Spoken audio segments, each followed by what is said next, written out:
Most people think remembering is about repetition. Read something enough times and it sticks. Write it down over and over. Flashcards, drills, cramming the night before an exam. And sometimes it works just long enough to pass the test. Then it's gone. But here's the peculiar thing about memory. The harder you try to force something into your head through repetition alone, the more fragile that memory becomes. It's like building a house on sand. It looks solid for a moment, then the first wave washes it away. The mind doesn't work like a filing cabinet where you stuff information into drawers.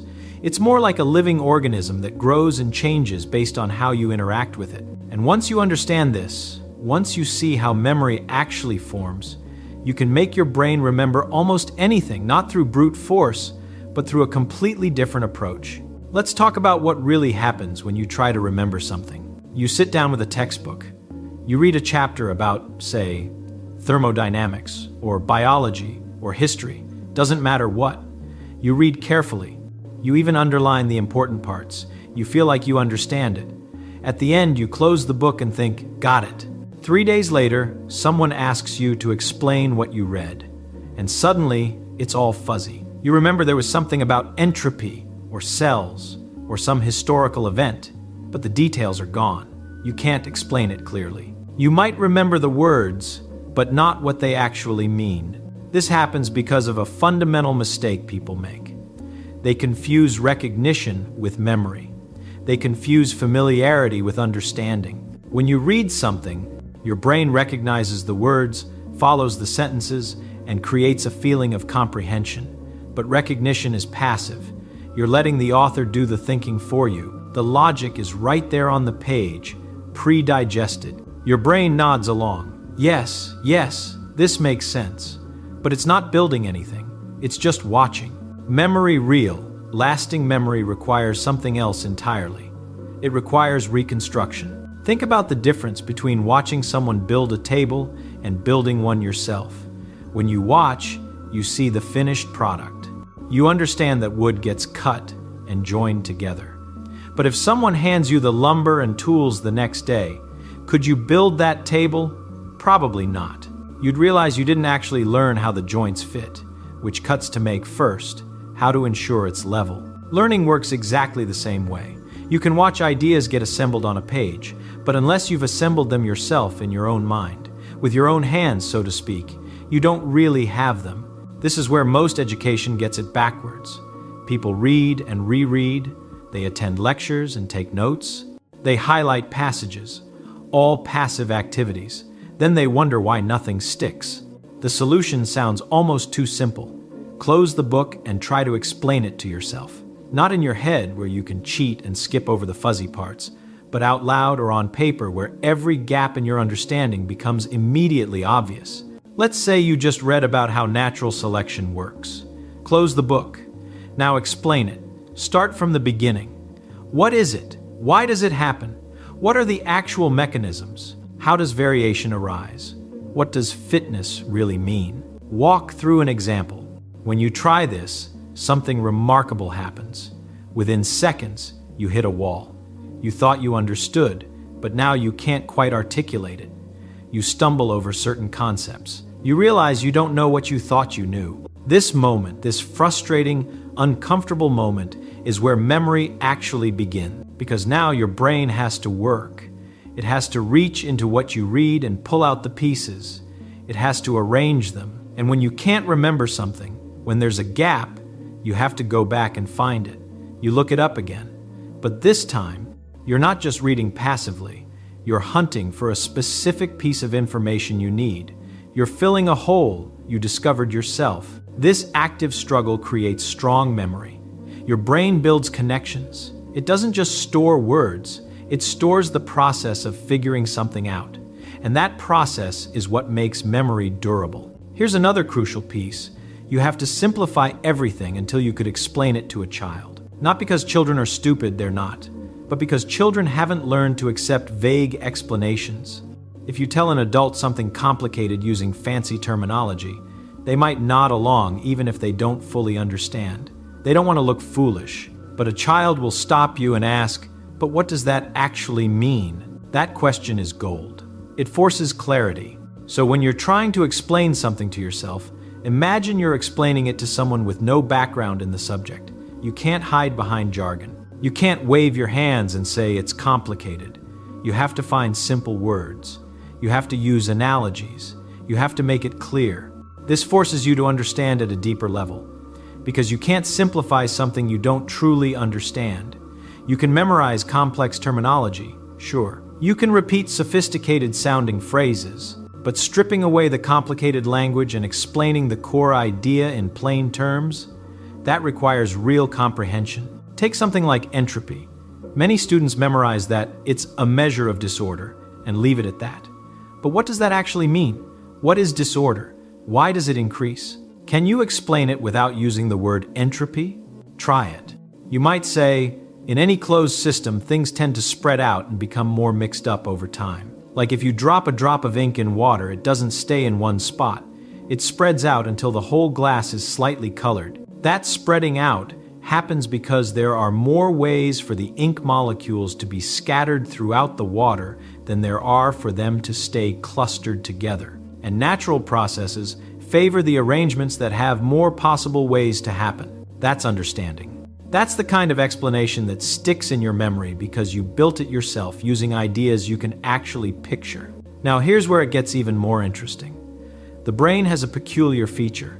It forgets the scaffolding but keeps the building. When you first learn something, you need lots of support, detailed explanations, examples, intermediate steps. But once you truly understand it, all that scaffolding falls away, and what remains is the core structure, clean and simple. This is why understanding creates such powerful memory. You're not trying to remember 1,000 individual facts. You're remembering a few key principles. And from those principles, you can reconstruct everything else. Imagine learning mathematics. You could memorize every formula as a separate fact. Quadratic formula, area of circle, volume of sphere, Pythagorean theorem, each one stored independently. That's a lot to remember, and if you forget one, it's gone. Or you could understand where these formulas come from. You could see how the quadratic formula is just completing the square, how the area of a circle relates to unwinding it into triangular slices, how the Pythagorean theorem follows from comparing areas. Now, you're not remembering dozens of separate formulas. You're remembering a few fundamental ideas, and you can derive the formulas whenever you need them. This is the difference between brittle memory and flexible memory. Brittle memory shatters when you forget one piece. Flexible memory bends and reconstructs. But there's another element that makes memory permanent: spacing. The brain strengthens connections based on timing. If you learn something once and never think about it again, the connections weaken, the memory fades. This isn't a flaw, it's efficient. Why waste energy maintaining information you never use? But if you come back to an idea, especially just as you're about to forget it, something powerful happens. The brain says, "Oh, this must be important," and strengthens those connections more than before. This is why cramming fails so spectacularly. You might stuff everything into your head in one marathon session, pass the test, then watch it all evaporate within days. The brain sees it as one continuous episode, not important enough to maintain long-term. The solution is to spread out your practice. Learn something today. Come back to it tomorrow. Explain it to yourself again. Then wait 3 days. Explain it again. Then a week. Then a month. Each time you successfully reconstruct the information, the memory becomes stronger and more durable. And here's the key. Each review should be active. Don't just reread. Close the book and reconstruct. Test yourself. Explain out loud. This feels harder than passive review. It is harder, but that difficulty is precisely what makes it effective. Easy review doesn't challenge the brain. Active reconstruction forces the brain to work, and that work builds lasting memory. There's also a strange phenomenon that happens when you really understand something. You start to see it everywhere. Once you grasp how leverage works in physics, you notice it in seesaws, in can openers, in the way doors swing. Once you understand natural selection, you see it in medicine, in software design, in cultural evolution. The idea becomes a lens through which you view the world. This isn't just interesting, It's another mechanism of memory. Each time you recognize a concept in a new context, you're strengthening those neural pathways. You're creating more connections, more retrieval routes. The idea becomes integrated into how you think rather than isolated in some mental filing cabinet labeled "Things I Learned for School." Let's bring this down to earth with a practical scenario. Suppose you need to learn about the nervous system. You have a textbook chapter to get through. Here's what most people do. They read the chapter, maybe twice. They highlight key terms. They make flashcards with neuron, synapse, action potential. They drill these terms before the exam. Here's what works better. Read a small section, maybe just about how neurons fire. Then close the book. On a blank piece of paper, draw a neuron from memory. Label the parts. Explain in writing what happens when it fires. Why does the signal go one direction? What role does the myelin sheath play? You'll get stuck. You'll realize you're fuzzy on several points. Good. Open the book and find exactly what you need. Read that specific part carefully. Close the book again. Try the explanation once more. Now you've actively wrestled with the material. You've identified your weak spots. You've filled them in. The information isn't just sitting in your memory, it's woven into your understanding. Next day, before reading the next section, reconstruct yesterday's material. Draw the neuron again. Explain the firing process again. This time, it should be easier, but you'll still find gaps. Fill them in, then move forward. Do you see what's happening? You're not plowing through the textbook in one sitting. You're building knowledge piece by piece, making sure each piece is solid before adding the next. It's slower initially, much slower, but at the end, you actually remember everything. You don't need to cram, you already know it. And here's the remarkable part. Weeks or months later, if someone asks you about the nervous system, you can still explain it. Not because you memorized it, but because you understood it. You built it in your mind so thoroughly that it's part of how you think now. This approach applies to anything. History? Don't just read about a war or revolution. Close the book and explain the causes, the key events, the consequences. What would have happened differently if one factor had changed? Languages? Don't just memorize vocabulary. Use words and sentences. Explain grammar rules in your own words. Make up stories. The pattern is always the same. Active reconstruction, simplification, spacing, application. Now, there's something worth understanding about why this works. Something fundamental about how the brain operates. The brain is not designed to store information the way a computer does, with each file neatly separated. Instead, it stores information as patterns of connection between neurons. When you remember something, you're not pulling up a file, you're recreating the pattern. This means memory is inherently reconstructive. Every time you remember, you're rebuilding. And this is why active practice works.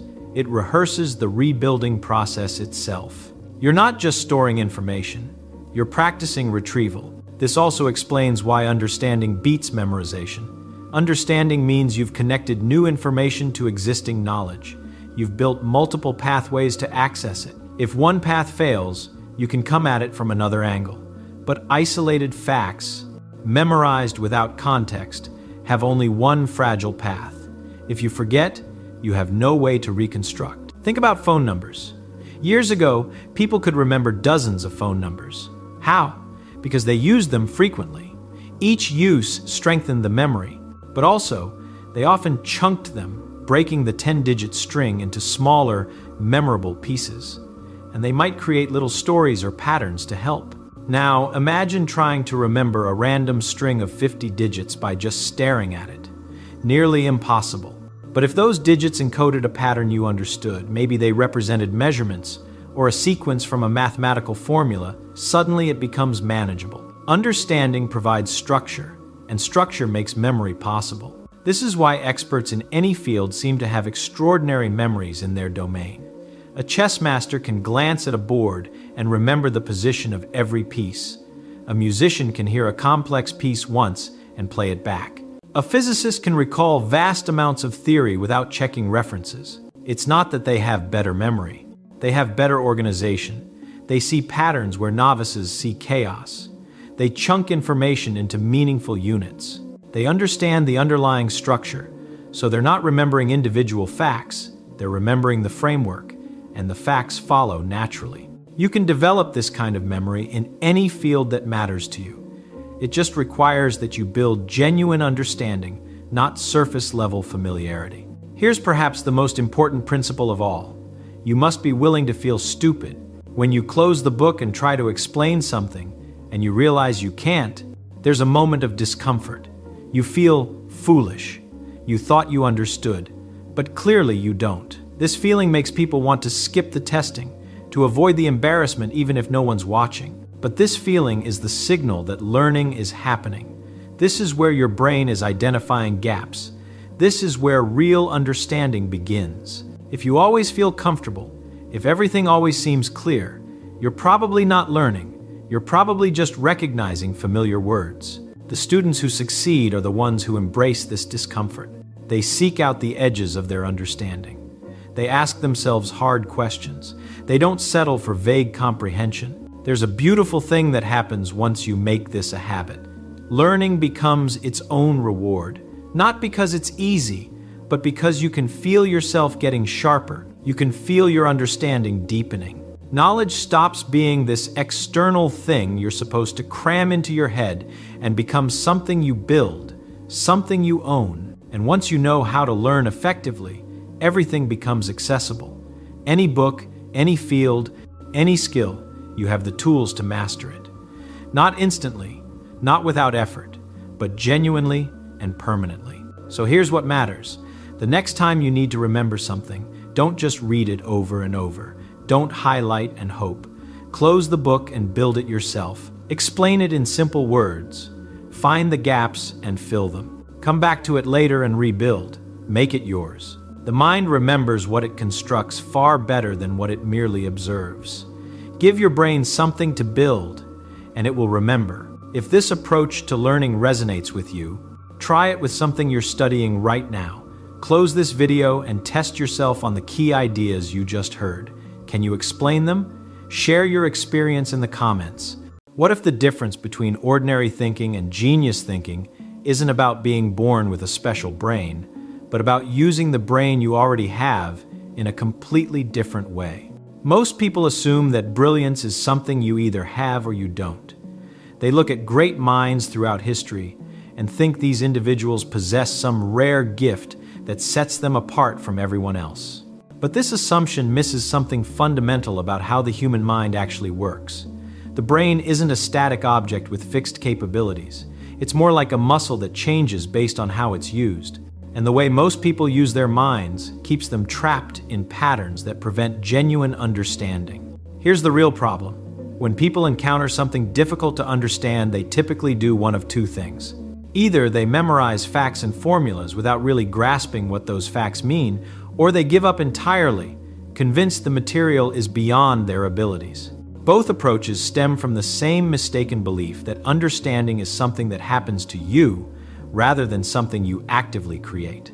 Think about a typical classroom where students are learning mathematics. The teacher writes equations on the blackboard. Students copy these equations into their notebooks. They practice problems until they can reproduce the steps. When the test comes, they retrieve what they've memorized and write it down. Some students do well on the test, others struggle. But here's what almost no one realizes. Even the students who score highly often don't truly understand what they're doing. They've learned to follow a recipe, but they haven't grasped why the recipe works. This is the difference between knowing and understanding. Knowing means you can reproduce information. Understanding means you can explain why that information is true, how it connects to other ideas, and what would happen if you change something fundamental about it. The human mind is capable of extraordinary understanding, but most people never develop this capacity because they confuse memorization with comprehension. So, how does someone actually rewire their thinking to operate at a higher level? The first principle is deceptively simple. Never move forward until you can explain something in the simplest possible terms. This doesn't mean dumbing things down. It means stripping away all the complex language and getting to the core of what's actually happening. Imagine a student struggling with basic physics. trying to understand why objects fall to the ground. The textbook might say that gravity is a force that attracts masses toward each other, with the force proportional to the product of the masses and inversely proportional to the square of the distance between them. A student could memorize this definition. They could even plug numbers into the formula and calculate correct answers. But do they understand gravity? Real understanding comes when that student can close the textbook and explain, in their own words, what gravity actually does. Not using the textbook's language, but describing it as if talking to someone who's never heard of gravity before. Maybe they'd say something like, "There's something about having mass that makes objects pull on each other. The bigger the objects, the stronger the pull. And the farther apart they are, the weaker it gets." That's understanding. That's what it sounds like when someone has actually grasped a concept rather than just memorized words. This brings us to the second principle. Break everything down into smaller pieces until each piece is completely obvious. The brain doesn't handle complexity well when it tries to grasp everything at once, but it's remarkably good at understanding simple things and then building up from there. Consider someone learning to read music. Looking at a full orchestral score can be overwhelming. There are multiple staffs, different clefs, various instruments, all playing different notes simultaneously. Someone who tries to understand all of this at once will feel lost. But what if they start with just one note? A single note on a staff is simple. Anyone can understand that. Then they add another note. Still manageable. Then they understand how these two notes relate to each other. They build up, piece by piece, until eventually they can look at that orchestral score and hear in their mind what it will sound like when played. The genius mind doesn't work faster or hold more information. It works by breaking problems down until each component is trivially simple, then building up understanding from those simple pieces. This is why truly brilliant people can often explain complex ideas in ways that make them seem obvious. They've done the hard work of decomposition, so they can show others the simple building blocks that underlie apparent complexity. The third principle might seem counterintuitive. Spend more time thinking about what you don't understand than what you do understand. Most people do the opposite. They focus on the parts that make sense and skim over the confusing parts, hoping understanding will come later. It rarely does. The confusing parts are where actual learning happens. Picture a mathematician working through a proof in a textbook. They read the first few lines and follow the logic. Then they hit a step that says, "It follows that," or "therefore," before jumping to a conclusion that isn't immediately obvious. Most readers would keep going, assuming the author must be right, but someone developing real understanding would stop. They'd spend time, maybe hours, figuring out exactly how that conclusion follows from the previous statements. They might fill pages with their own work, trying different approaches until suddenly the connection becomes clear. This is uncomfortable. The human mind naturally wants to feel competent and move forward.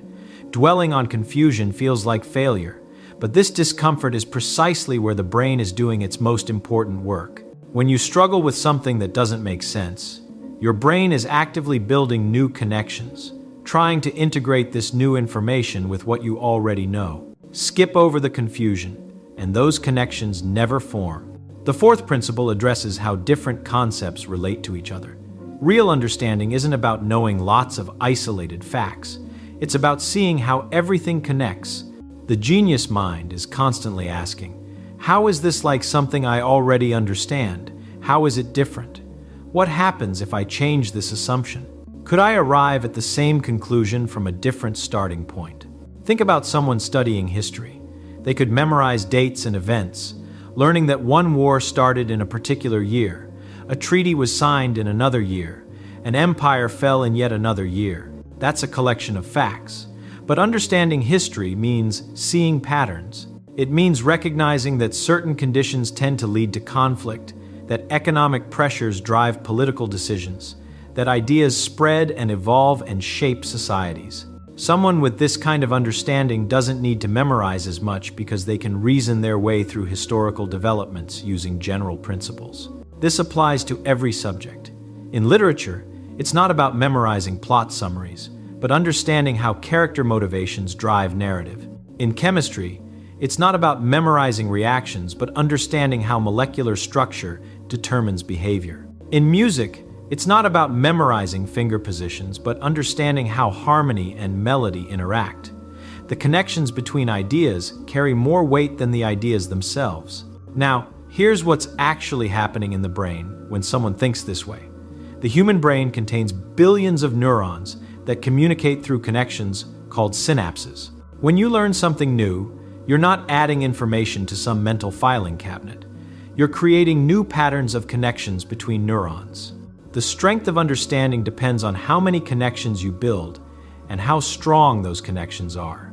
When someone memorizes without understanding, they're creating isolated connections. The brain links a question to an answer, a problem type to a solution method. These connections are fragile. They don't integrate with the rest of what that person knows. They're easily forgotten because nothing supports them or reinforces them. But when someone truly understands, they're building a rich network of interconnected ideas. Each concept links to multiple other concepts. When they think about one idea, related ideas naturally come to mind. The understanding is robust because it's supported by this network. Even if they forget specific details, they can often recreate those details by reasoning from what they do remember. This is why explaining something in your own words is so powerful. When you articulate an idea, you're forcing your brain to pull together all the relevant connections and organize them into a coherent structure. If you can't explain something clearly, it means those connections aren't well formed yet. The act of trying to explain actually strengthens and clarifies the connections. The same thing happens when you tackle a problem from multiple angles. Each approach you try builds new connections. Even approaches that don't work out contribute to understanding because they help you see why certain paths lead nowhere. Someone who's solved a problem in only one way has learned that specific solution. Someone who's tried 10 different approaches and found 3 that work has developed genuine mastery. There's something else that happens in a mind that thinks this way. It becomes comfortable with uncertainty. Most people feel anxious when they don't know something. They want immediate answers. They grab onto the first explanation that makes some sense, even if it's superficial. But truly powerful thinking requires sitting with not knowing, exploring possibilities, following threads of reasoning to see where they lead. Picture a scientist in a laboratory running experiments.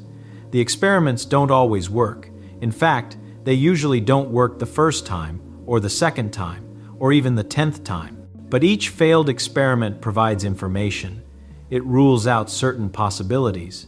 It suggests new questions to investigate. Someone who can't tolerate this uncertainty, who needs every experiment to succeed, will never make important discoveries. The breakthroughs come from being willing to work in the space of not knowing. This same principle applies to any kind of learning. When reading a difficult book, there will be passages that don't make sense on first reading. Someone with a rigid mind gets frustrated and gives up. Someone with a flexible mind sees this as normal. They reread, they think about it, they keep going and come back later. They trust that understanding will emerge through engagement with the material. The practical application of all this is actually quite straightforward, though it requires discipline. When approaching any subject, start by identifying the simplest possible foundation. What are the absolute basics that everything else builds upon? Make sure those basics are crystal clear before moving forward. Let's say someone wants to learn about electricity. They might be tempted to jump straight into circuits and components and calculations, but the foundation is much simpler. Electricity is about the movement of charged particles.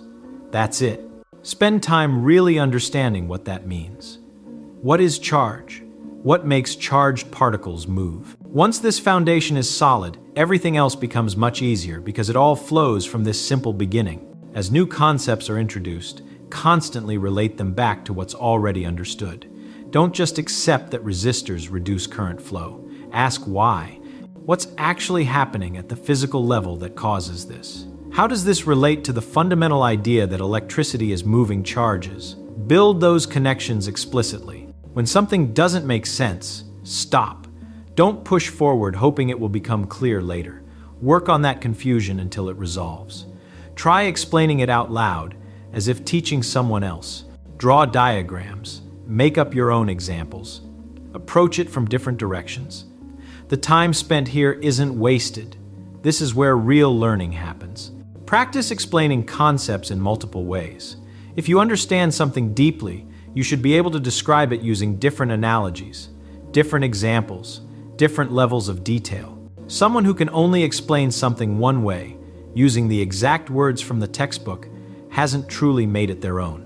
Look for connections between different subjects. Mathematics and music have deep structural similarities. Understanding biological systems can inform thinking about social systems. Physics and philosophy often grapple with related questions about causation and determinism.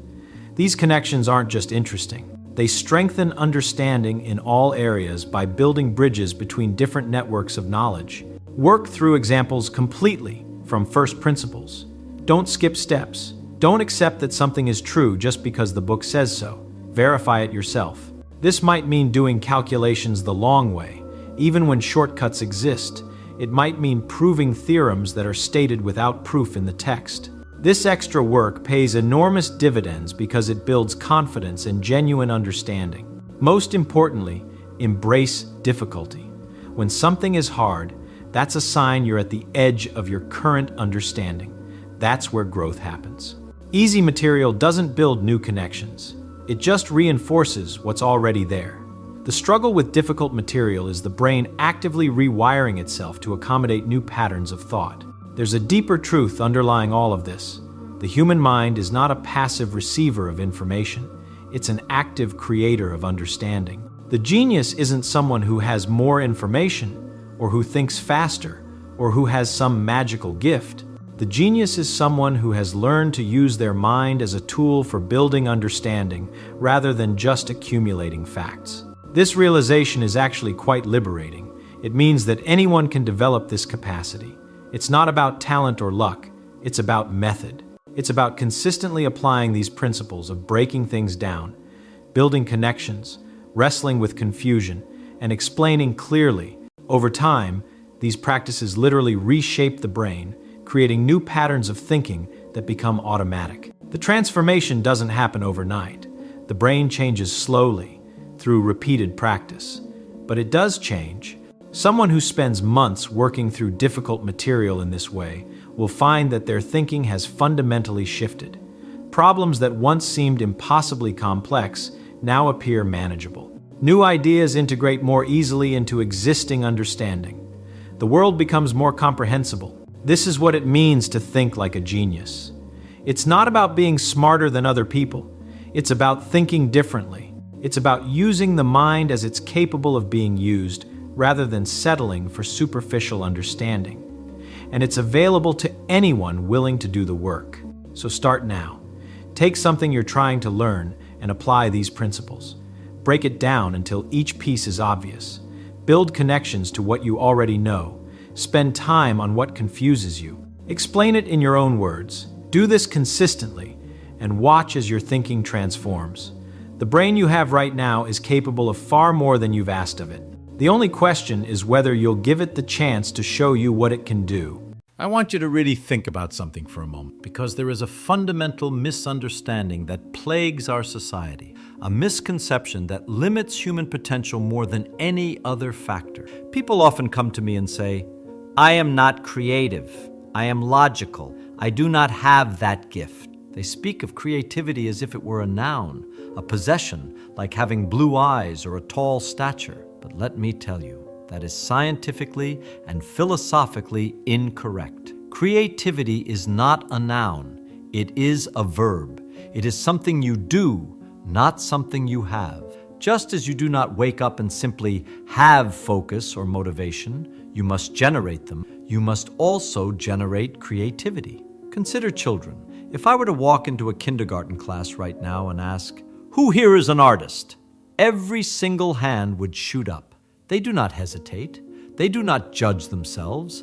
They simply explore. But somewhere along the line, we learn to fear being wrong. We learn to conform.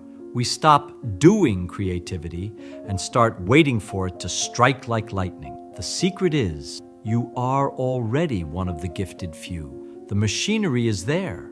You have simply forgotten how to operate it because you have retreated into what I call the cocoon. Let me illustrate this with a case study that might change how you view your daily interaction. Imagine you are on a flight. You have the aisle seat, and the middle seat is empty. You are comfortable.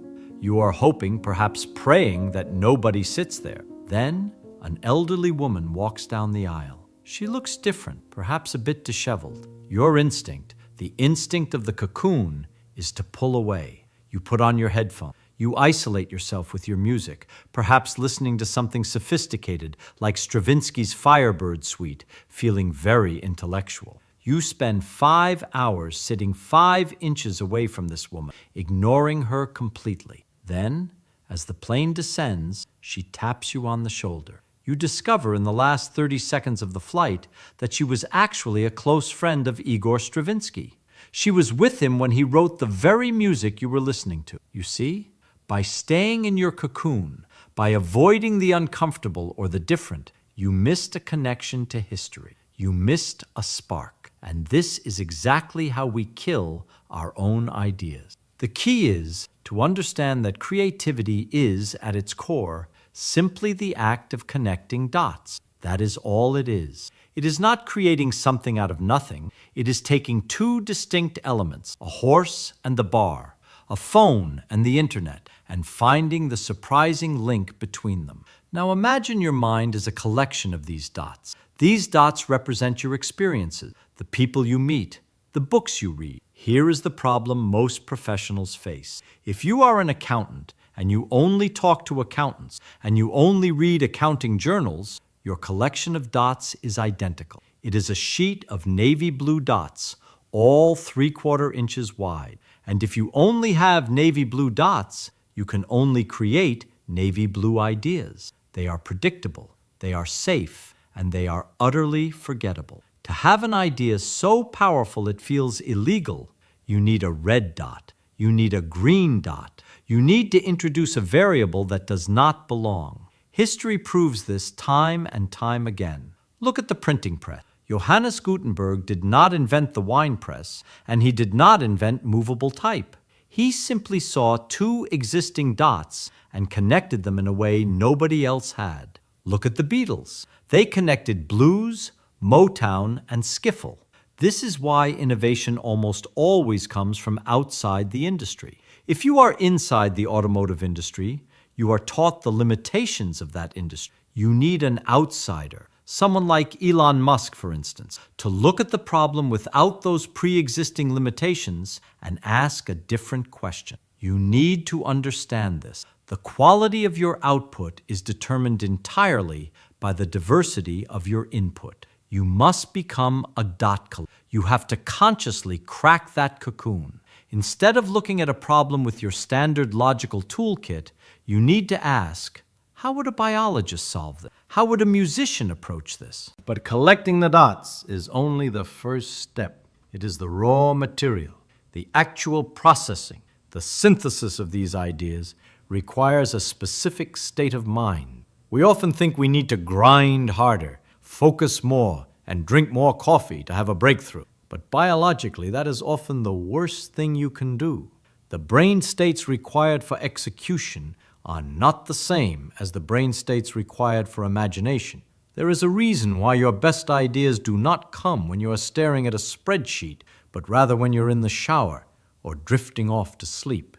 We need to talk about how to access those states on command. We need to talk about how to turn your brain into a laboratory that works for you, even when you are not consciously trying. Because once you have collected the dots, you need to know how to let them collide. So, now that we have talked about collecting these dots, these little pieces of the puzzle, we run into a bit of a problem. You see, you can have all the dots in the world. You can have a head full of facts and experiences. But if you don't know how to mix them, they are just clutter. It's like having a garage full of car parts, but no mechanic to put them together. The engine won't run. And this is where things get really interesting, because most of us are trying to force creativity while we are in the wrong gear. We are running around in what scientists call the beta state. That is when you are wide awake, alert, stressed, trying to get things done. But trying to be creative in that state is like trying to plant a garden in the middle of a highway. It's just too fast. The soil isn't right. The secret is you have to slow the machine down. You have to find the gaps between the noise. Have you ever noticed, and I mean really noticed, that your best ideas never come when you are sitting at your desk, staring at a blank screen, gritting your teeth? No, they come when you are in the shower, or when you are driving down a long, boring road, or right when you are drifting off to sleep. Why is that? Is it the water? Is it the soap? No, it's the brain wave. When you relax, when you step away from the problem, your brain shifts down into alpha or theta states. The critical guard at the door takes a coffee break, and suddenly, all those dots you collected starts floating around and bumping into each other. That is when the magic happens. I want to tell you about Albert Einstein. Pretty smart guy, right? He knew this. He understood that he couldn't just think his way to a breakthrough using logic alone. So he had this trick, this little game he played with his own biology. He would sit in his favorite chair to take a nap, but he would hold a rock in his hand, and on the floor, right beneath his hand, he would place a metal plate. He would let himself drift, drifting down from being awake into that twilight zone, that theta state, where the dreams start to mix with reality. And just as he fell asleep, his hand would relax, the rock would fall. Clang! It would hit the plate and wake him up. He didn't want to sleep. He wanted to surf the edge of sleep, because right there, in that slippery moment between waking and dreaming, that is where the genius lives. You need to understand this. You have a supercomputer between your ears, but you are only using it when the monitor is on. You are ignoring the background processing. We spend, maybe 20 years of our lives sleeping? And 3 to 5 years of that is just dreaming. Most people treat sleep like a waste of time.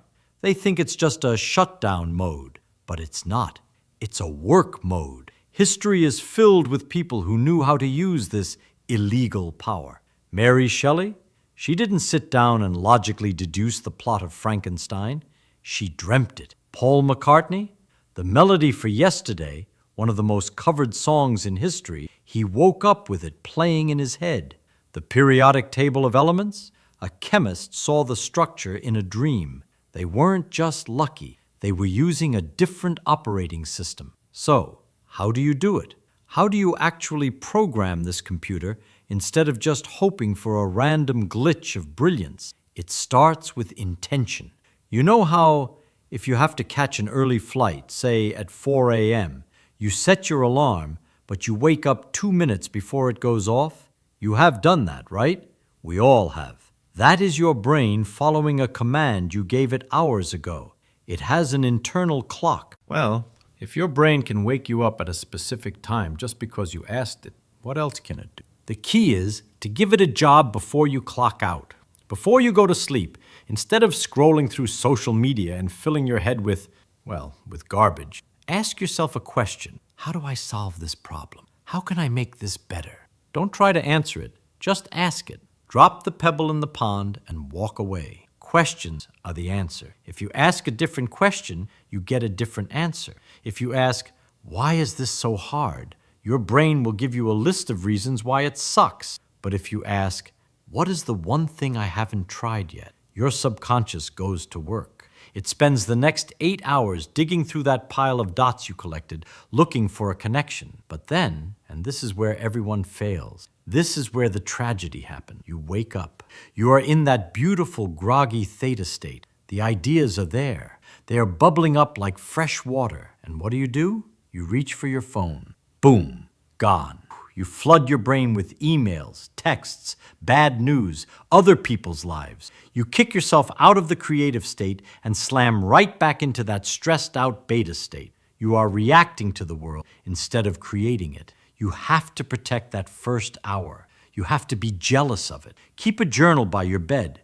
Capture the gold before it evaporates. Because, really, creativity isn't about adding more stress. It's about removing the interference. It's about asking the right question, stepping back, and letting the machine do what it was built to do. It's not magic, it's engineering. You are engineering your own biology to produce genius, and frankly, it is a lot more fun than staring at a blank wall waiting for lightning to... Now, once you have the dots and you have the state of mind, there is one more piece, the execution. Because you can dream up Frankenstein or the iPhone, but if you don't know how to put it into the world, it's just a ghost. And this is where we have to talk about courage and being willing to look like a fool. This is where we have to talk about the thing that stops almost everyone. You can collect all the dots in the world. You can have the most diverse, colorful collection of experiences. You can be a physicist who paints and studies ancient Greek poetry,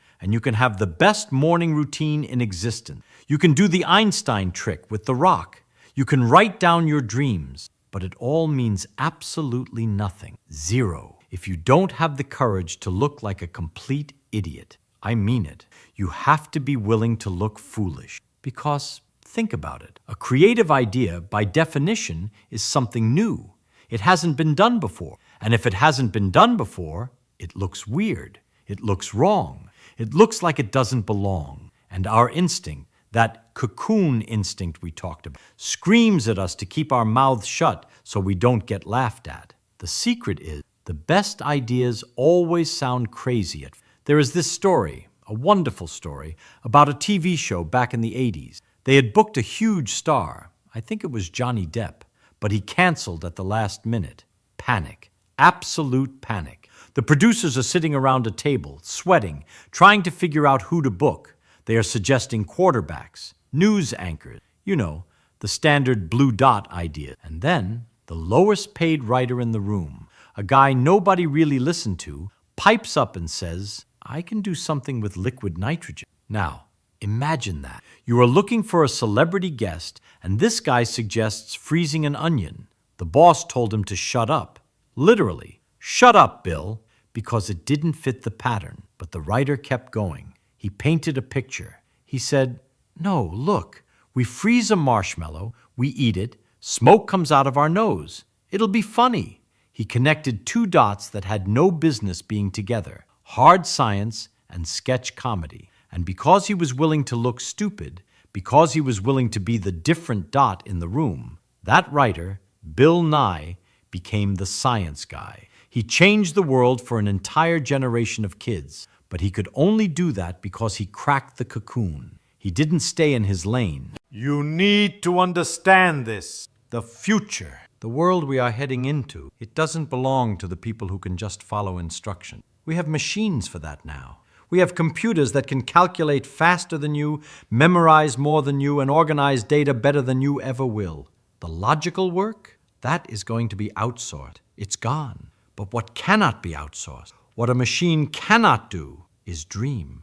A machine cannot wake up with a melody in its head because it broke up with its girlfriend. A machine cannot look at a wine press and see a printing press because of a hunch. The future belongs to the creatives. It belongs to the dot connected. It belongs to the people who are brave enough to ask, what if, instead of just, what is? So, here is my challenge, and I want you to really take this serious. I want you to do something today that makes no sense. I want you to go out and collect a dot that scares you a little. If you are a tech guy, go take a pottery class. If you are an artist, go read a book about quantum mechanics. Go talk to someone who disagrees with you politically, not to argue, but just to see how their brain works. Treat people like puzzle pieces. When you see someone weird on the bus or the plane, don't put on your headphones. Lean in.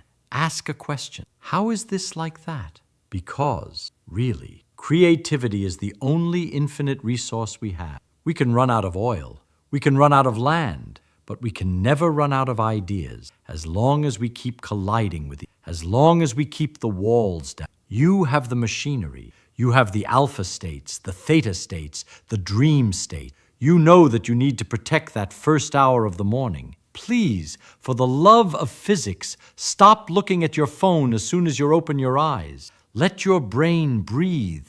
Let it work for you. And one last thing. It's kind of important. If you found a little spark here, if something in this rambling clicked, then you are probably one of us. You are a dot collector, and we need more of you. So, do me a favor. Down below, there is a button that says subscribe. Click it. Not because I need the numbers. Well, maybe I do. But because you need the reminder. You need to be around other people who are asking these questions. And leave a comment. Tell me, what is one weird thing you are going to do this week to crack your cocoon? I really want to know. Now, go. Go collect some dots. The world is waiting for your next idea, and it better be a good one. See you next time. What if I told you that trying to control your mind is exactly what prevents you from controlling it? That the harder you try to force your thoughts into submission, chaotic they become. There's something fundamentally wrong with how people approach the problem of mental control. They treat their minds like wild horses that need to be broken, when what's really needed is something entirely different. The brain doesn't respond to force the way we think it does. This isn't about willpower or discipline in the way most people understand those words. It's about understanding a mechanism that's been operating in every human being since the beginning of consciousness itself. And once you see how it actually works, the whole problem transforms into something much simpler and much more interesting. Let's start with what doesn't work. Watch what happens when someone sits down and decides they're going to concentrate. They set themselves up with a book or a problem to solve, and they make this internal announcement. I will focus. I will not let my mind wander. What happens next? Within minutes, sometimes seconds, the mind is somewhere else entirely. They catch themselves thinking about what they need to do later, or replaying a conversation from yesterday, or wondering why concentration is so difficult. So they pull their attention back more forcefully this time. Focus, they tell themselves, and the cycle continues, getting more frustrating with each repetition. This is the fundamental error. They're treating attention like a spotlight that can be aimed and held in place through sheer determination. But that's not what attention is. It doesn't work that way, and trying to force it creates the very problem you're trying to solve. Here's what's actually happening. When you command yourself to focus, you create a kind of internal supervisor, a part of your mind watching another part of your mind, checking constantly whether you're still focused. This supervisor becomes another thought stream, another voice in your head. Now, instead of one process happening, you have two, the thing you're trying to concentrate on, constant checking to see if you're concentrated. The checking itself is a distraction. You've doubled your mental workload. And there's something else. The moment you notice your mind has wandered, there's often a flash of frustration or self-criticism. There I go again, distracted. This emotion is like throwing gasoline on a fire. Now you're not just distracted, you're distracted and upset about being distracted. It has to process that emotion, which takes energy away from whatever you were trying to focus on in the first place. So what's the alternative? It starts with understanding what the mind naturally does when left alone. Sit quietly for a moment and just watch what happens. Don't try to control anything. Just observe. Thoughts arise spontaneously. An image might appear, or a fragment of a song, or the memory of something someone said. These thoughts aren't interruptions. They're the mind's natural activity, like breathing or a heartbeat. The brain is always generating mental content. That's what brains do. The question isn't how to stop this process. The question is how to work with it rather than against it. And here's the key insight: the mind becomes calm not through force, through interest. Real, genuine interest in something specific pulls your attention like gravity pulls objects. You don't have to try. The focusing happens by itself. What happens when you're genuinely curious about something? Maybe you're reading a mystery story and you really want to know what happens next. You're working on a puzzle that's just at the edge of your ability to solve. Or you're watching something in nature, a spider building a web, the way water flows around rocks in a stream. In those moments, are you telling yourself to focus? Are you fighting off distracting thoughts? No, your attention is simply there, held by the thing that interests you. This is what real concentration looks like. It's not a battle. It's more like the attention gets absorbed into what you're doing. The secret then is not to develop some special power of concentration, but to become more genuinely interested in things, to cultivate curiosity rather than willpower. Here's where it gets subtle. You can't force interest any more than you can force concentration. Telling yourself, "I will be interested in this," doesn't work. Interest arises from a different place. It comes from understanding, from seeing something new in what you're looking at, from asking good questions. So the real skill, the thing that actually gives you control over your mind, is learning to ask questions that make whatever you're doing more interesting. Let's say you're reading a difficult textbook. The material seems dry and your mind keeps wandering. The typical response is to try harder, to read more forcefully. That's fighting the wrong battle. What if instead you stopped and asked, "What is this really saying? What would happen if this idea were wrong? How does this connect to something I already understand?" The moment you ask a genuine question, your brain engages differently. It starts looking for answers. Attention happens naturally because you've created a problem that your mind wants to solve. This works because the brain is fundamentally a problem-solving machine. It's been shaped by millions of years of evolution to notice patterns, to figure things out, to make sense of the world. You give it a real question, not a fake one you're asking to trick yourself into paying attention, but a question you actually want answered. The machinery engages automatically. As another principle, the mind needs space to work properly. Imagine you're trying to solve a problem and you stand over yourself, checking every few seconds. Am I solving it yet? Thinking, well, why is this taking so long? That constant self-monitoring creates a kind of mental static. The brain needs room to do its thing. It needs to be able to make mistakes, to go down wrong paths and come back, to make unexpected connections. All of that happens best when you're not constantly interrupting the process to check on it. The way to create this space is peculiar. You observe your mind without judging what you observe. When you notice your attention has drifted, and it will drift, that's completely natural. You simply notice it. No criticism, no frustration. Just, "Oh, I was thinking about something else." And then you gently return to what you were doing. The gentleness is crucial. Harsh self-criticism creates emotional turbulence that makes concentration harder, not easier. Think of it this way. If you're trying to balance something delicate, say a pencil on your finger, you don't succeed by gripping harder or moving your hand violently. You succeed by making very small, gentle adjustments. You stay relaxed and responsive. The same principle applies to mental balance. The lighter your touch, the better the control. Now, there's a deeper layer to this. The reason most people struggle so much with their minds isn't just that they're using the wrong techniques. It's that they've developed a hostile relationship with their own thinking. They see their wandering thoughts as enemies to be fought, their daydreams as weaknesses to be eliminated. What if that's backwards? What if the mind's tendency to wander is actually valuable, and the key is not to eliminate it, but to understand when it's useful and when it's not? Brain wanders for good reasons. When you're stuck on a problem and your mind drifts to something else, it's often gathering related ideas from different contexts, connections that wouldn't occur if you just stared straight ahead. Some of the best insights come not from focused concentration, but from the kind of loose, wandering thought that happens when you're walking or just before falling asleep.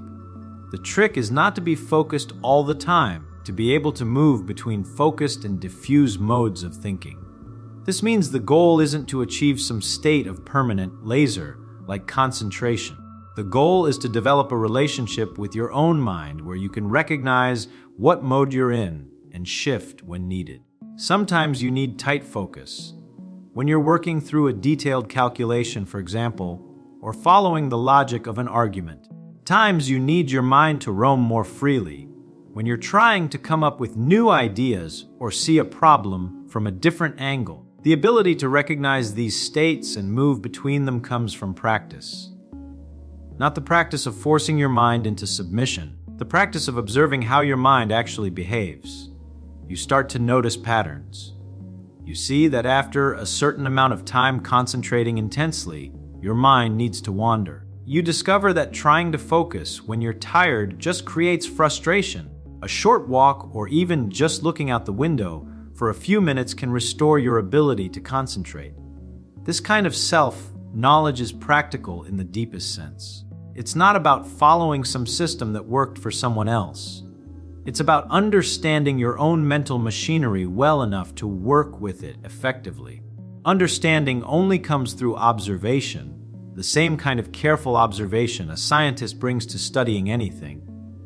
Here's a concrete example of how this works. Suppose you're trying to understand something complex, a mathematical proof, or the way a mechanical device works, or the plot of a complicated story. The typical approach is to read through it once, maybe twice, trying to hold everything in mind at once. When it doesn't stick, people often blame their memory or their intelligence. What happens if you take a different approach? You read a bit, then pause and ask yourself, what did that actually say? Can I explain it in my own words? If you can't, that's information. It tells you exactly where your understanding breaks down. So you go back to that specific part. You don't just read it again. You engage with it. You ask questions. Why does it work this way? What would happen if this part were different? How does this connect to what came before? This is slower than just reading straight through. Here's what's interesting: your mind doesn't wander as much when you're working this way. Why? Because you're giving your brain something active to do. The mind wanders when it's bored, when it's being asked to passively receive information without processing it. When you're actively questioning and testing your understanding, engagement happens naturally. You're not trying to concentrate. You're doing something that requires concentration. And there's another benefit. When you work this way, you actually understand what you're learning. The information isn't just passing through your mind. It's being integrated into your existing knowledge. This means you remember it better, and you can use it in new situations. The slower, more engaged approach turns out to be much faster in the long run, because you're not constantly having to relearn things you've forgotten. The same principle applies to any skill you're trying to develop. You're learning to solve physics problems, or play an instrument, or speak a new language. Isn't, how do I make myself practice more? The question is, how do I make practice interesting enough that my attention stays engaged? And the answer is always the same. Break it down into challenges that are right at the edge of what you can currently do, clear enough that you can tell whether you're succeeding, interesting enough that you want to know the answer. When practice has these qualities, concentration takes care of itself. You don't need to force it because your attention is naturally pulled into what you're doing. This is why people can spend hours completely absorbed in a hobby or a game that matches their skill level, while they can barely sit still for 10 minutes with something that's either too easy or too hard or just presented in a boring way. So here's what it all comes down to. Controlling your mind isn't about developing some mystical power of concentration. It's not about willpower or discipline in the brute force sense. It's about three things. First, understanding how attention actually works, how it's pulled by interest rather than forced by effort, how the act of monitoring yourself can become its own distraction. Gentleness works better than force. Second, developing the ability to make things interesting through the questions you ask. This is a skill you can practice. The more you do it, you get at finding the interesting aspects of whatever you're working with. Third, observing your own mind carefully enough to understand its patterns. When it works well, when it needs rest, what genuinely engages it versus what you think should engage it. None of this is complicated in principle, but like anything worth doing, it takes practice to develop. The good news is that the practice itself isn't a struggle. Once you stop trying to fight your own mind and start working with it instead, the whole process becomes much more pleasant. You might even find yourself enjoying the kind of focused work that used to feel like torture. There's a certain freedom that comes from understanding this. Most people feel like prisoners of their own thoughts, constantly battling their wandering attention, beating themselves up for not concentrating better. But when you see that the wandering is natural, that it can be redirected through interest rather than force, The key is curiosity rather than discipline. Suddenly the whole problem looks different. You're not trying to conquer some enemy. You're just learning to work with a mechanism that's been there all along. The mind is an extraordinary instrument. It can solve problems, create beauty, stand the deepest workings of nature. But it works best when it's engaged, curious, and free to make connections in its own way. Your job isn't to control it in the sense of dominating it. Your job is to understand it well enough to point it in useful directions, and then get out of the way and let it work. Control. Knowing when to guide and when to simply observe, when to focus and when to let your thoughts roam, when to push and when to rest. This understanding doesn't come overnight, but it's worth pursuing because once you have it, you're no longer fighting a losing battle with your own mind. You're working with it, using it the way it was meant to be used. And that makes all the difference. Imagine for a moment that genius isn't a type of person, but a way of thinking. Many people believe they were born with a brain bad at learning, as if the mind came with a permanent factory label. But that's just the snapshot of a brain that got used to working in only one way, usually a lazy, automatic way, untrained for deep thinking. The good news? The brain is plastic, highly plastic, a living muscle that reorganizes itself when we demand more from it. Neuroplasticity, that elegant word that sounds like it came from a futuristic lab, basically says, if you train me, I change. It doesn't matter your age, academic history, or how many traumatic report cards you have from the past. The mind learns to learn, and that means intelligence, focus, and depth aren't destiny, they're practice. But here's a detail almost no one tells you. Reprogramming the way you think takes time, months, maybe years. But the difference is, when it changes, it really changes. And that's what transforms someone ordinary into the type of person who understands quickly, connects ideas, solves problems, and learns without suffering. To start, we need to answer, what exactly makes someone seem like a genius? Usually, two things stand out. Off-the-charts memory. It's not magic. It's the result of how information was encoded the first time.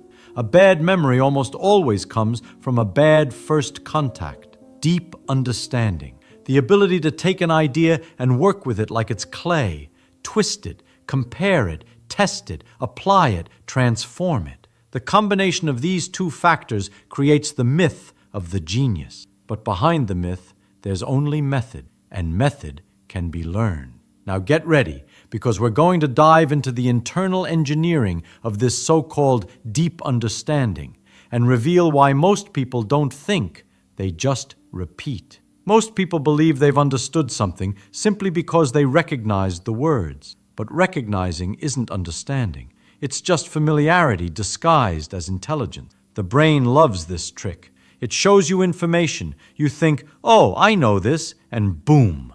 The mind closes the book before even really opening it. It's like seeing the cover of an airplane manual and thinking you can already fly. This kind of superficial thinking creates an illusion of knowledge that, deep down, prevents real learning. Deep understanding is born when you force your mind to explain, not just repeat.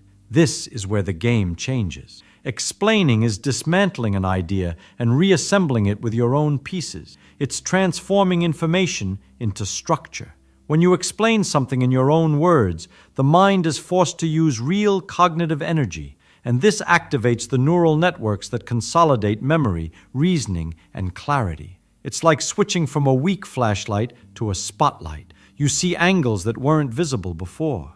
But there's another extremely dangerous cognitive trap: automatic thinking. The brain loves shortcuts because they save energy. But mental shortcuts are like trying to learn math using only magic tricks. They seem to work for a while until you encounter a real problem and everything collapses. Thinking deeply requires effort and slowing down. It's the moment when you tell your brain, hold on, let's understand this properly. And that's when the miracle begins. But effort alone isn't enough. You need to ask the right question. The question that activates insight. The question that forces your brain to leave the surface. And that question is simple. Why is this true? This has been found repeatedly in studies on learning and appears as a critical mechanism for converting curiosity into solid understanding. When you ask why, your mind is pushed into the internal engineering of the idea. It's like opening the box and looking at the engine inside. You separate cause and effect, understand relationships, identify what matters, and discard what doesn't. It's a type of thinking that transforms an average student into someone capable of creating, improvising, and innovating. Another powerful practice is testing whether you really understood something by trying to apply it in a different context. If the idea only works in the original example, you memorized, you didn't learn. But if you can move the concept to another scenario, twist it a bit, adapt it, play with it, then your mind starts operating in genius mode. And here comes an important, almost amusing detail. The brain doesn't like to think deeply, but it loves the feeling of having understood something deeply. It's like climbing a mountain, tiring during, satisfying after. The difference is that when you really think, this after transforms everything. Memory improves, focus improves, reasoning improves, even your confidence changes. Now that you understand the danger of automatic thinking and the power of explaining, asking, and applying, let's move to the next layer: how to transform curiosity into a permanent learning engine. Curiosity isn't just a pleasant feeling, it's a biological force, a survival mechanism that pushes the brain to solve mysteries. But there's a secret here. Curiosity doesn't arise from what you already know, but from what you almost know. The mind gets hooked when it perceives a small gap, something within your reach but still outside your domain. It's the famous, "I almost got it." This gray zone is the spark that transforms interest into deep attention. And here's the crucial point. You can create this spark deliberately. How? By asking questions that create cognitive tension. Not anxiety, but that slight discomfort that makes the brain want to complete a pattern. Questions like, what am I missing? Which part of this still doesn't make sense? Or, if this were false, why would it be? Push your mind into an activity it normally avoids. Real investigation. When you investigate, the brain lights up areas connected to motivation, memory, and reward, and learning accelerates. But there's something even more interesting. Curiosity multiplies when you transform knowledge into a mental game. For example, trying to predict the next part of a concept before reading it, or trying to answer a question before seeing the answer. Neuroscience shows that when you try to guess something, even if you're wrong, your brain activates learning areas much more strongly than when you just receive information ready-made. Mistakes, in fact, are fuel for sophisticated learning. They create contrast, and contrast creates clarity. Another essential aspect is allowing yourself to play with ideas. Many people think serious reasoning requires rigidity, but the greatest insights come when you allow your mind to make unlikely connections. Playing intellectually is an elegant way of telling the brain, look for new patterns, and when it looks, it finds. But this play has one rule. You need to feel free to make mistakes. Without this freedom, the brain becomes defensive, rigid, trying to seem right instead of trying to understand. And here's the key that transforms curiosity into permanent skill. You must learn to fall in love with the question, not the answer. Answers are static. Questions are expansive.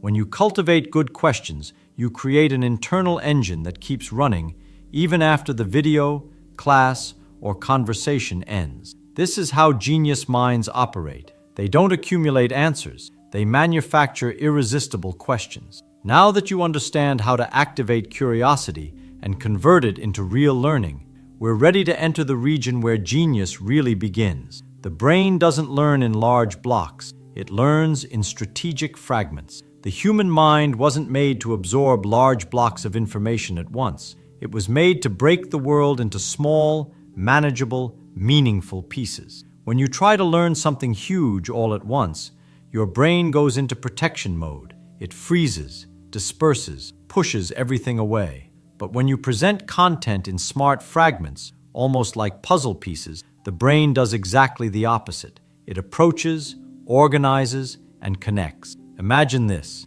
Each piece of information is like a knot, The brain doesn't want to keep loose knots. It wants to tie them to each other to form a network. The more connections, the stronger the learning. That's why a powerful secret for training your mind like a brilliant mind is to fragment ideas until they become inevitable. When something is inevitable, the brain doesn't fight, it accepts. This is where an elegant technique comes in, the micro-block method. Instead of studying for 1 hour, you study for 5 minutes, but 5 minutes with intensity, clarity, and absolute focus on just one point. In this micro-block, you ask yourself, what's the essence? And what does this really mean? 5 well-used minutes are worth more than 50 poorly distributed minutes. The brain learns in focus, not in brute effort. Another essential principle is repetition with variation. Repeating exactly the same is boring for the brain, and everything boring gets erased. But when you repeat an idea by slightly changing the context, the brain registers it as something alive, relevant, applicable. That's why great masters explain the same thing in multiple ways. They don't repeat because they forgot.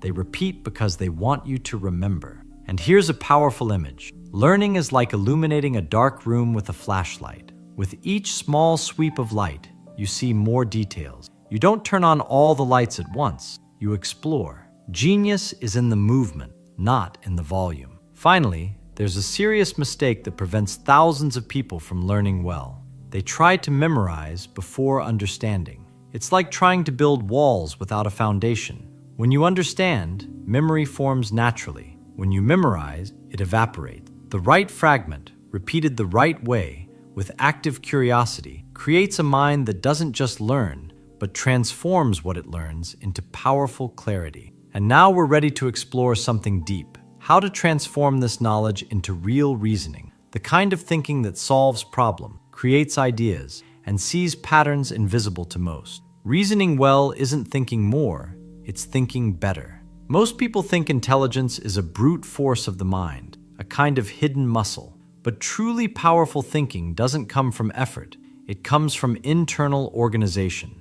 A trained mind doesn't desperately chase answers. It creates pathways. Imagine that each problem is a closed box. The common mind tries to break open the box. The brilliant mind first tries to understand the shape of the lock. It doesn't waste energy, it directs energy. And reasoning is that, direction.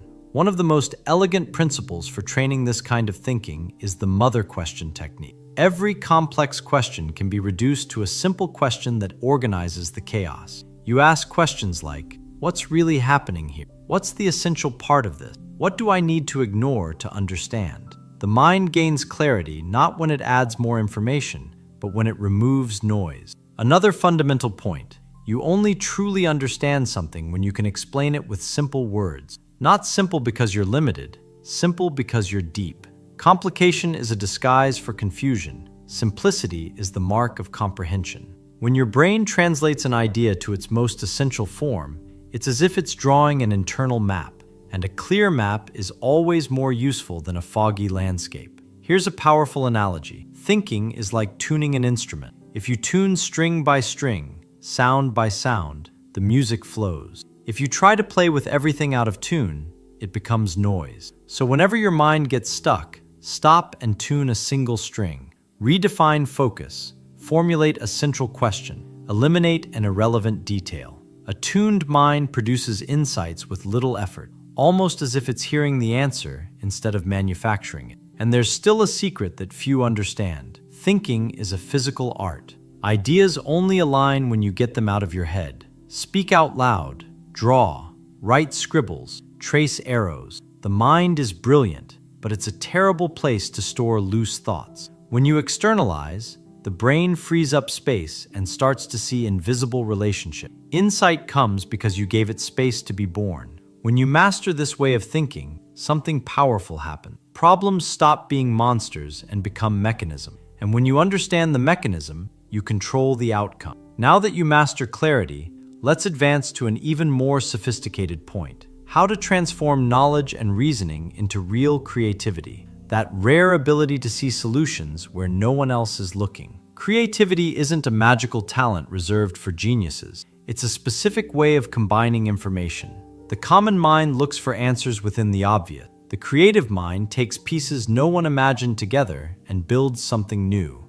And when you learn this process, your mind starts producing ideas like breathing. The first key to creativity is accepting a simple fact. Your mind hates empty, so it fills spaces. If you create the right space, it fills with solutions. But if you live squeezed by anxiety, haste, and excess stimulation, it only fills with noise. Creativity is silence where a flash is. That's why moments of pause, shower, walk, coffee, looking out the window are hidden laboratories of the brain. While you think you're not thinking, your mind is connecting wires that were previously separate. But it's not enough to wait for the flash. Creative insight is an active process, almost engineering. First you collect pieces, then you dismantle, then you recombine. A simple and powerful way to do this is to ask, what if I do the opposite?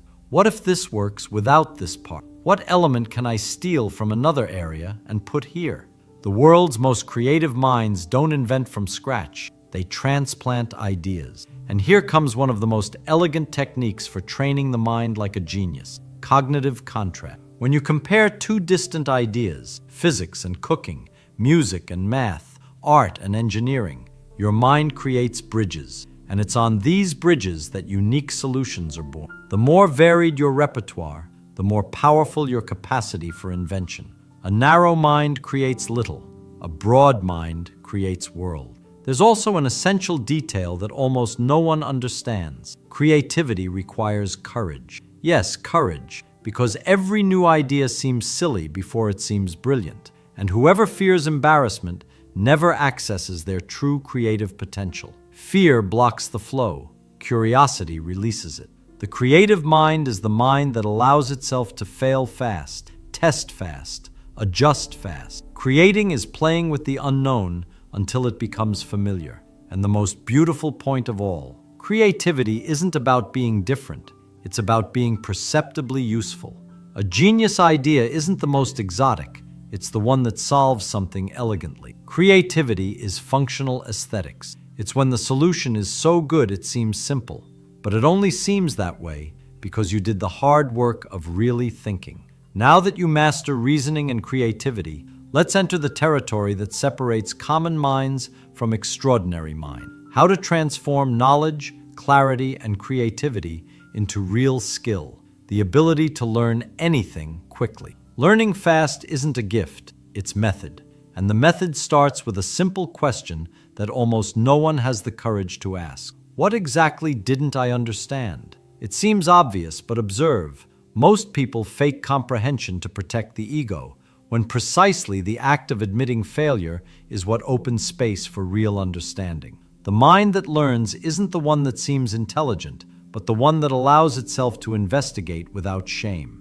Accelerated learning works like assembling a puzzle. You don't need all the pieces to see the image, just the right pieces. That's why the trick is to locate the key points, the invisible structures that support everything else. When you understand the mechanism behind the phenomenon, you learn 10 times faster. It's like discovering the magician's trick. After you see it, you never unsee it. And here's a detail that changes everything. Asking is smarter than answering. Each well-made question stretches the brain, forces clarity, and reveals shortcuts. So think now.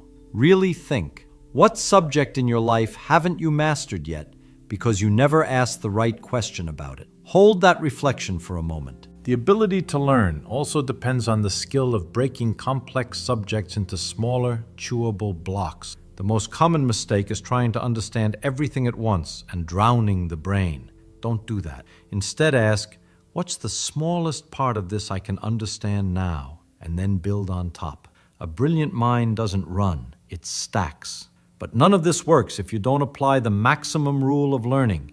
Teach to understand. When you explain something in your own words, the brain is forced to organize the idea, detect holes, correct flaws. Each explanation is a workout.